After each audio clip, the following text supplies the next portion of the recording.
بسم الله الرحمن الرحيم. سعادة السيدة إنجر أندرسون نائبة رئيس البنك الدولي لمنظمة الشرق الأوسط لمنطقة الشرق الأوسط وشمال إفريقيا مينا ريجن. سعادة الدكتور محمد فاعور المستشار الدولي في قطاع التعليم مقرر الندوة. أصحاب المعالي والسعادة، السيدات والسادة الحضور الكريم، السلام عليكم ورحمة الله وبركاته.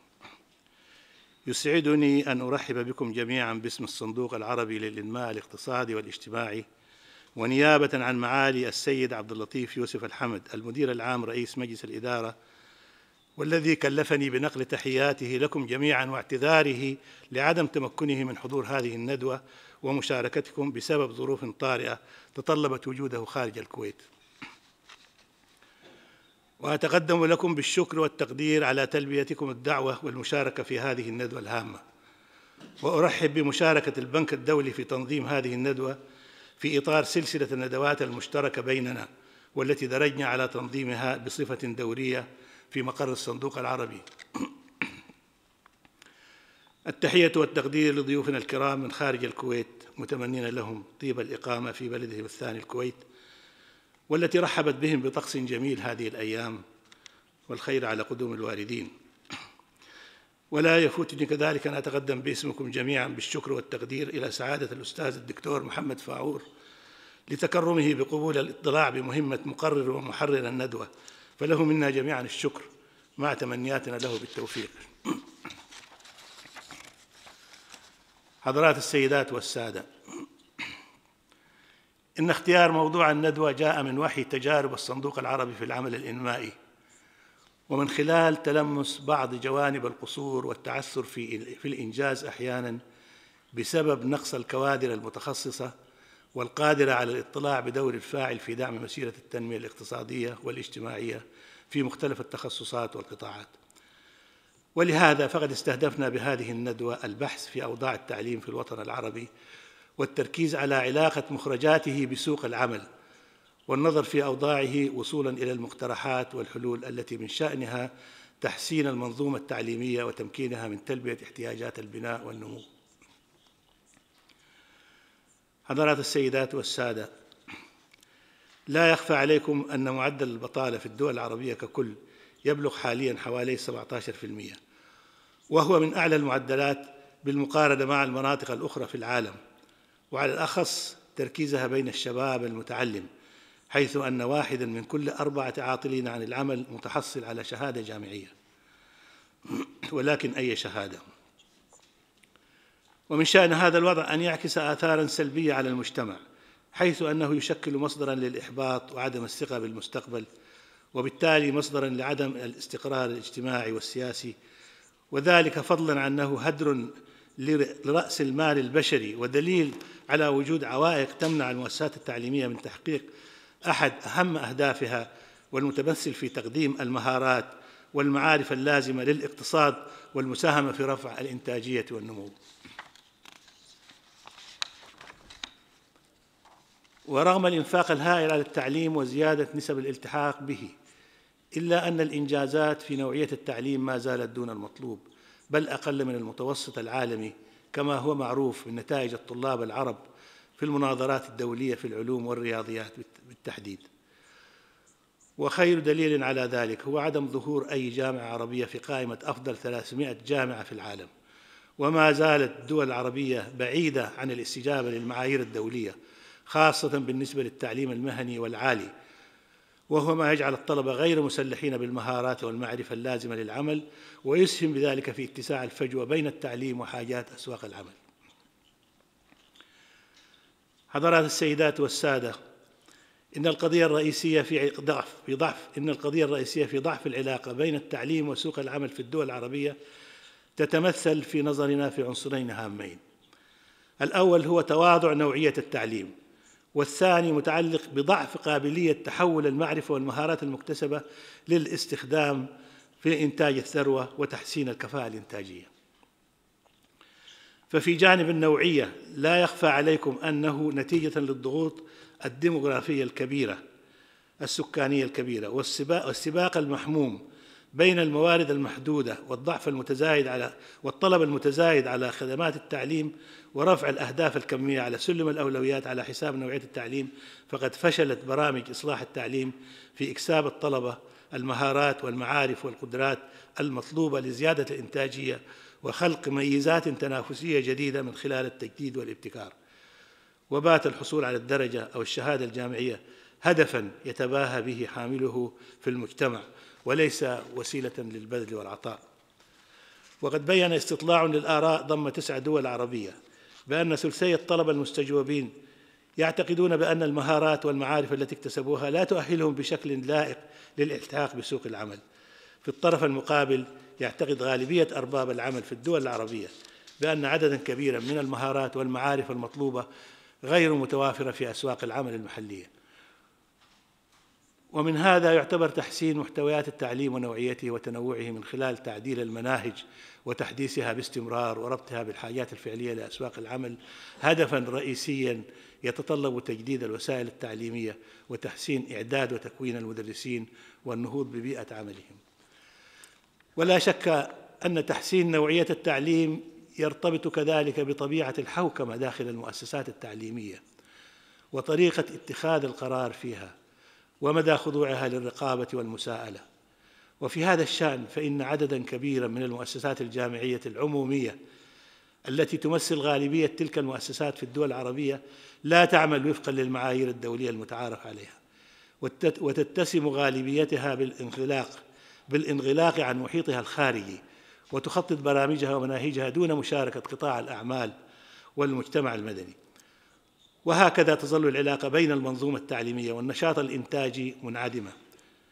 ويتدنى دور القطاع الخاص في التعليم العالي مقارنة بالمستويات العالمية، إذ يقدر بأن واحدة فقط من بين 5 مؤسسات تعليمية في الدول العربية تنتمي إلى القطاع الخاص، بينما تبلغ تلك النسبة في دول مثل ماليزيا والبرازيل 1 من بين 2.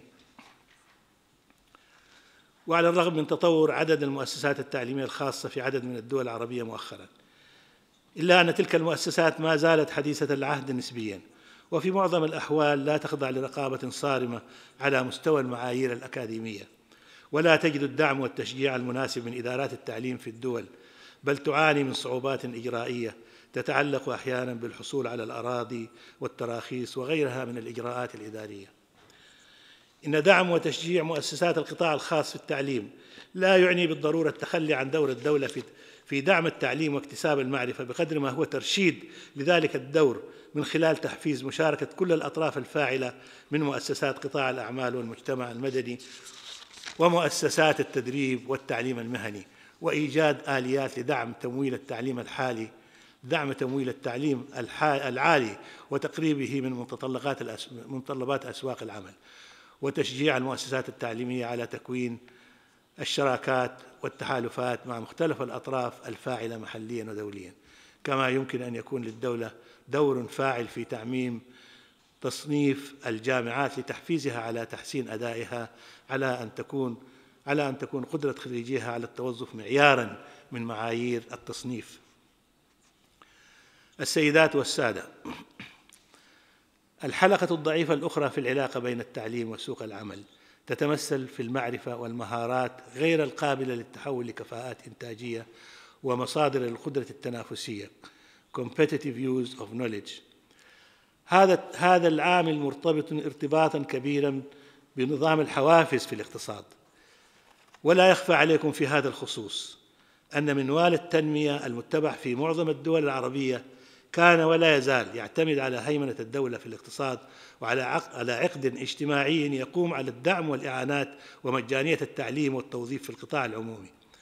وقد أدى ذلك إلى ارتفاع حصة القطاع العام في التوظيف، حيث تقدر بحوالي 18% بالمقارنة مع متوسط عالمي يبلغ 10%.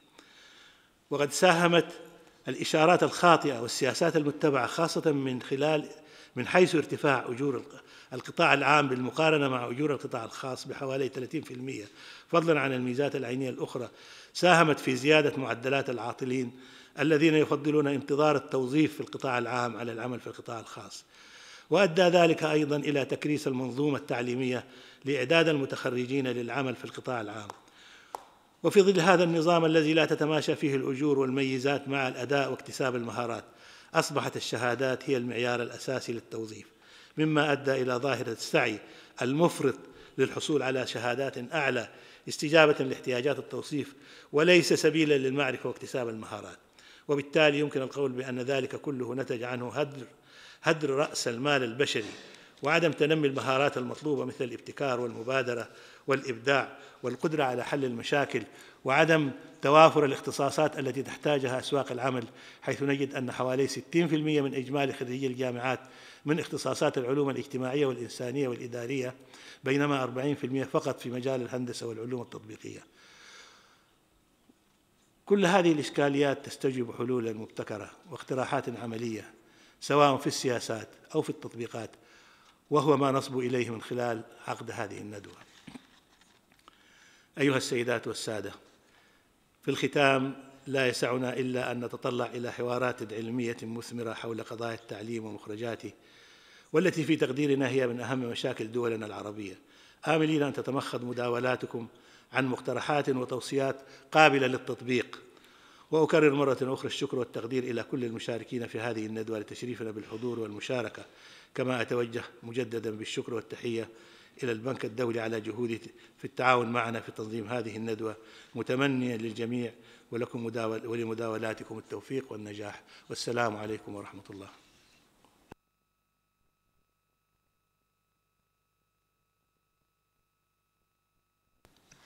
Well, thank you very much. First of all, to you, Dr. Osman, for welcoming us today on behalf of Dr. Abdel-Latif Al-Hamad. I think it's a real pleasure for us to be here today, but I would like to say that we would not have been here if it had not been for the vision that Dr. Abdel-Latif Al-Hamad had with this research symposium series, and we very much wish him and all of his family the best. And we think that this vision that he has had has actually allowed us stepping stones to begin to dive deeper into specific areas that need deeper research in the Arab region.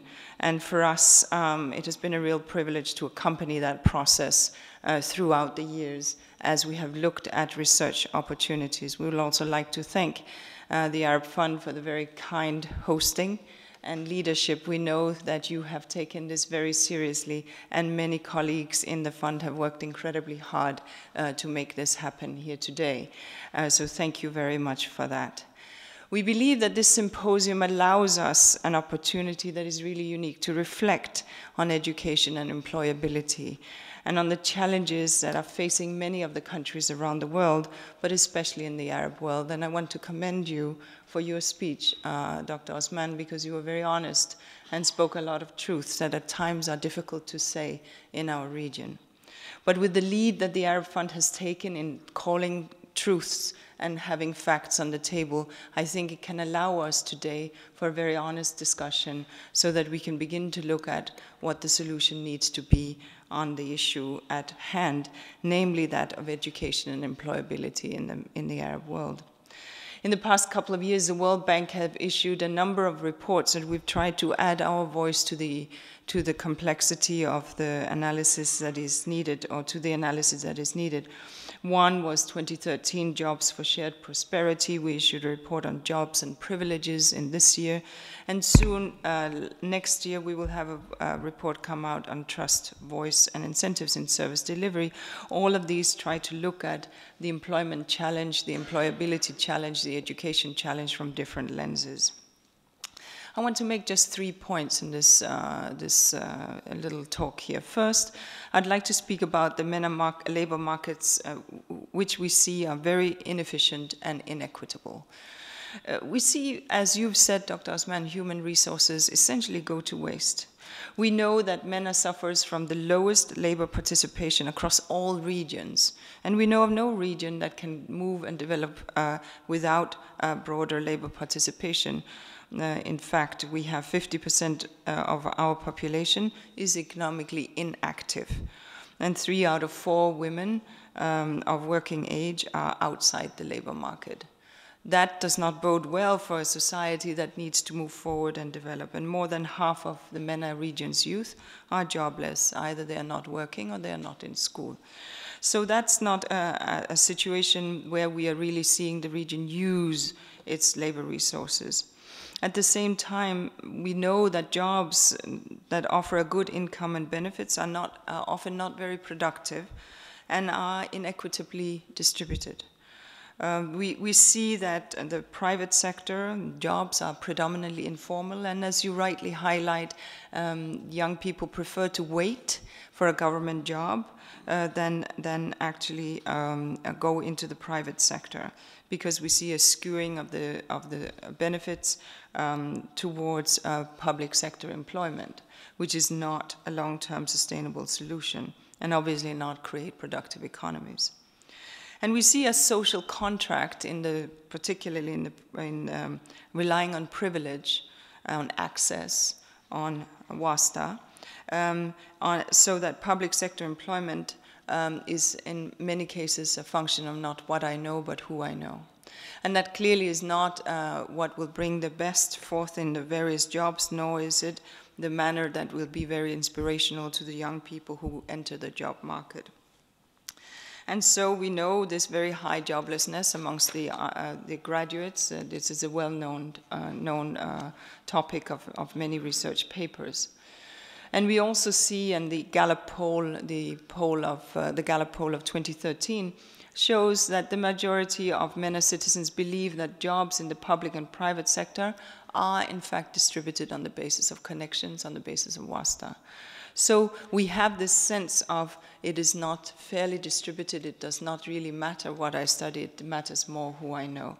So the first point that I wanted to raise was that MENA labor markets are very inefficient and are inequitable. The second point that I wanted to raise is that in fact, MENA has succeeded in making very good access on education. So we see much higher participation in the education sector, but we don't have, we're not meeting the needs of the labor markets. And so here we find again and again that when you ask people, MENA citizens, what they want, it is universally responsive. We find responses that people want greater access to education. In fact, we find in this region that universal access to education is largely an expected right in most countries, and most citizens place very high value on this. Opinion polls show that 2/3 of citizens across MENA place education at the top of their investment priorities. They would rather invest in education for their children than in many other things. Second often comes health.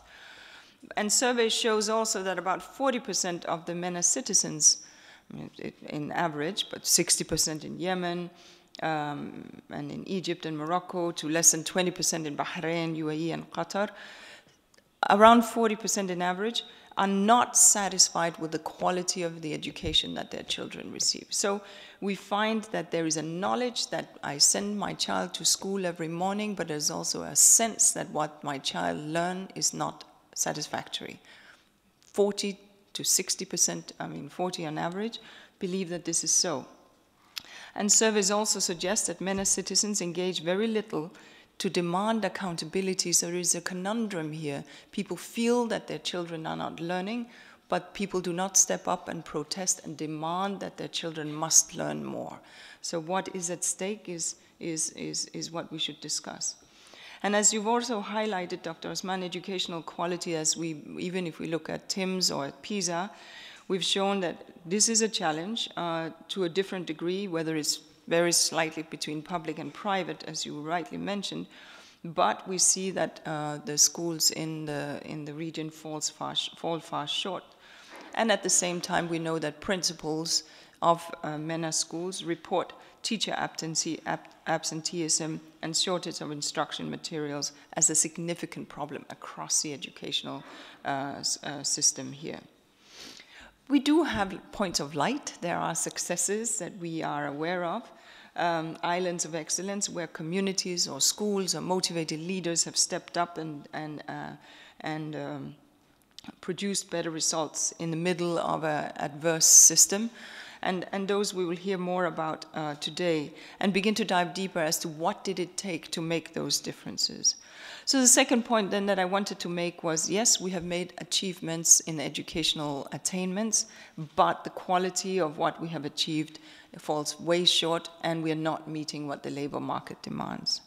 The third point that I wanted to make deals with, there are new openings appearing that we need to seize and further open, that deals with how we can enhance education and employability. And this will require renewed commitment that takes us way beyond education and education strategies and policies. Because improving education and employability demands a much stronger social contract at the central level, as well as effective leadership at the local level. We need to hear the voices of the parents and of the students who can demand, who know what they are learning and also know probably what they're not learning, because people in the MENA region are well connected, well informed, they're all hooked into the social media and internet, and they are aware what they do not know. And so this renewed social contract needs to provide both positive motivation amongst public servants and service providers. People need to be held to account for the services that they are providing. As to ensure that there is this external and internal accountability in the public sector and in service delivery institutions, and implementing institutional and policy reform that can really inspire citizens' trust and engagement to make the providers of education much more responsive. And this is, of course, most urgent in the countries where we see transition or that are emerging from conflict, where the system is under extra stress. We find that where parents voice their views, where parents engage through parent-teachers organization or in otherwise, and where students can voice their views about the quality of what they're learning, on the absence of the quality, where public servants are held to account, where regulatory frameworks established for private university and public alike, we find that in places such as this is where educational quality can go up. We find that where there is a value placed on social skills, on skills of teamwork, on skills of engaging, on skills of innovation, on skills in entrepreneurship, that is where the value of education goes up. Education alone is not just learning facts and numbers, but it is understanding how one works in a societal setting. These are the kind of opportunities that present themselves to us today, and these are the kind of opportunities that needs to be rolled out across the region for our educational systems to inspire the next generations. And communities and local leaders have a unique ability to develop these solutions, if only their voices are heard. So my third message is that there are new openings, there are opportunities, they need to be seized, and we as a research community here in the Arab world need to give voice to that. And so really the key messages for us as we look at this is, when we ask the question, how can education and training systems in the MENA or in the Arab world build employability, and how can we make this count in the labor market? Well, first of all, we do need to have these longer, deeper time horizons of education, of policies that can address this from education to work transitions. And these education to work transitions we see need to go into three fundamental directions. We need to firstly ensure that we close the information and knowledge gaps, because there are significant knowledge gaps, soft skills, but knowledge too, and understanding of how I work in society and what my role is. So closing that information and knowledge gap. Secondly, to replace the logic of selection with the logic of learning. To make sure that people learn, not just memorize, to make sure that there's a sense of deeper learning for the relevant topics at hand. And third, to make employability count. To make employability count throughout the schooling. Now, so that means weaving through the educational system a sense of what it means, employability. And to do that not only through the teaching, but also through enhanced partnership with the private sector, and so that between training, learning, and schooling and the private sector is a constant bridge not only at the last tertiary level, but from the very get-go. So the children understand learning for life, yes, learning for society, yes, learning for culture, yes, learning for legacy, yes, but also learning for employability. And all of these pieces have to be part and parcel of the package for that child to be given what he or she so justly deserves. I always say that child packs that heavy bag of books every day and walks to school, carries them back and forth. It would be a great disservice, and does that for 7 to 12 years. It would be a great disservice if that child, after having done his or her part of the job, does not get the knowledge that they need. So today in this symposium, what we are trying to do is to inquire around education and employability in the Arab world. And I, for one, very much look forward to hearing the deliberations. And from our point, we're very grateful to be able to partner with the Arab Fund in this endeavor. I thank you.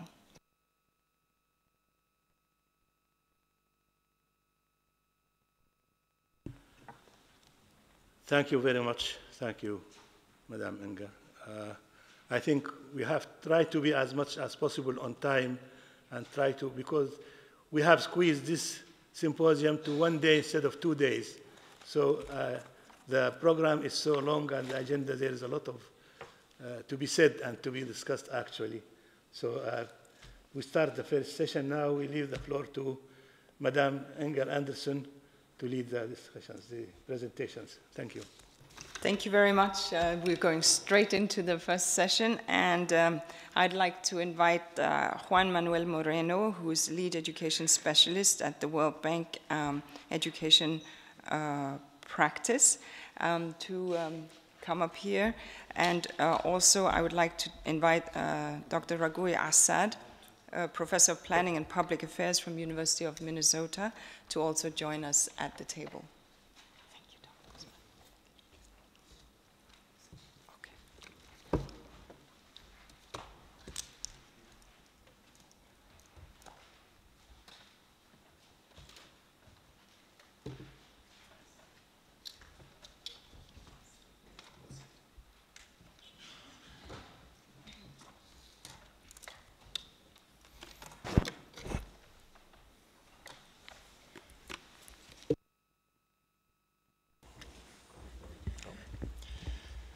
Sabah al-Khair. Good morning. Thank you very much, Inger. Thank you very much, everyone, for having me here with this responsibility of introducing the first of the sessions. Essentially, my presentation today is about trying to make sense of what the employability challenges are in the MENA region from the perspective of the education and the training system. What the unemployment and youth unemployment challenges are in the MENA region from the specific perspective of the education and training system, which is what we're going to be focusing during the entire day. So I'm trying to set up the stage of our discussions, and as a result, my presentation is going to have lots of questions, and maybe some answers, some provisional answers, but certainly questions, and in the hope that these are the right questions that need to be asked, and the right questions that need to be debated. So let me start with a very couple of fundamental facts that Inger has already introduced, by the way. One of them has to do with this: half of the working age population in MENA is inactive, but even as important as that, we only have 19% formal workers, vis-a-vis 27% in informality, and that compares to other regions, Latin America or Europe and Central Asia, which are not very good news either, but as you see, MENA has the gloomiest of the pictures, and this gets even worse when you look at the youth unemployment figures in our region and you compare with any other region in the world. These figures, ILO figures for 2012, published in 2013, they don't take into account, of course, the inactive working age population. So there you can see in the ILO, they disaggregate Middle East and North Africa, 28.3% for Middle East, 23%, almost 24% for North Africa, with peaks on female unemployment, youth unemployment of 42% and 37% respectively. So it can be certainly claimed that in MENA we have a huge problem of employability and a huge problem in the process, in this link between education and the labor market, in what we call the transition from education to the labor market. What is an employability anyway, since we are at the beginning of the session today? It is a magical word.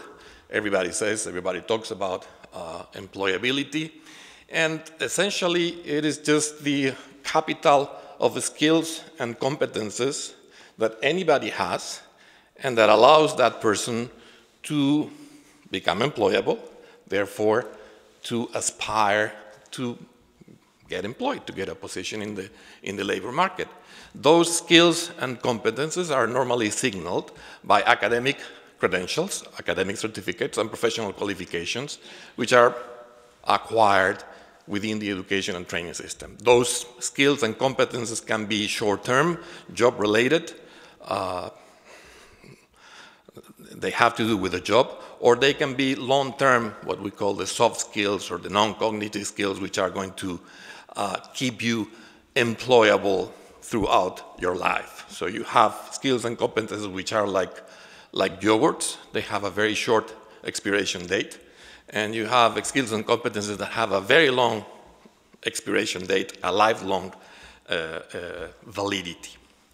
So that's employability. And that's what the education and training system is about turning people employable. But then, once you become employable, once a young person becomes employable, has that capital of skills and competences, that person needs to position himself, needs to do the transition from employability to employment. So in a way, your employability capital is like a check that you have to cash in the labor market, acquiring a job, getting a job, preferably a decent job. So in MENA, we have a problem of employability of our young graduates in secondary and tertiary education, but it looks like we have an even greater problem in terms of education to work transition, in the mechanisms, the processes whereby people cash their employability check into a decent job. This has many dimensions. Multiple issues have to do with it, and they are very complex. But I'm going to look at as I said, at the education and training dimension of this. So let me go to the questions. Which are the key questions that need to be asked, that need to be debated, that need to be researched? And this is what we have tried to do in the 2013 flagship report that Inger was mentioning a moment ago, Jobs for Shared Prosperity. So we're still asking, very radical question, do education and skills development systems really enable people in MENA, young people in MENA in this case, to access jobs, or do they rather work as barriers to employability? Number two is being employable. If you succeed in becoming employable despite the constraints, is that enough to get a decent job in MENA countries? And third, in that context, in that scenario, how can education and skills development systems, how can education in MENA be reformed so that it becomes more responsive and promotes labor demand? So let me go one by one. So first of all, the radical question. Is education helping or is it making things worse? What is the kind of the contribution of the education and training system to the employability capital of our young people and to the process whereby that capital is transformed into jobs. And here is, to begin with, the good news, because not everything is gloomy, and this was also pointed out by Inger a moment ago. When you look at the last 2 decades, 3 decades in education and training in MENA, the figures are stunning. The progress in secondary and in tertiary education in terms of enrollment and in terms of completion rates is certainly second to none when compared to other regions in the world. So in secondary education, 2/3 of the countries can show universal enrollment and very close to universal, certainly OECD completion rates as far as secondary education is concerned. This is very impressive, and this has happened in a very short period of time. When it comes to tertiary education, to university and post-secondary education in general, you have the blue color